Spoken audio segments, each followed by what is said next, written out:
railroad. But for those times, I'm fixing for something a bit wilder. Big Thunder Mountain is the place. Is there? The trains have a mind of their own.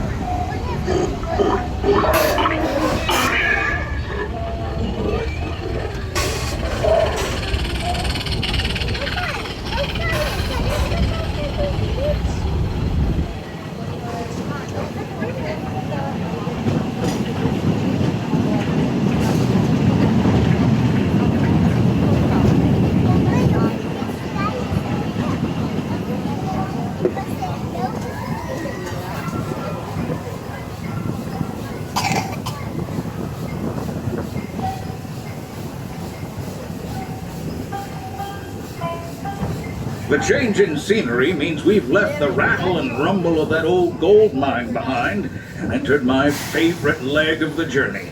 Lush wilderness, calm waters, and untamed beauty. Folks, we're in nature's wonderland. Isn't it something? Just think of the extraordinary things to see and do in these woods. Hiking trails, bird calls, fireflies, and starry nights. Setting out for adventure at sunrise and telling the tale around a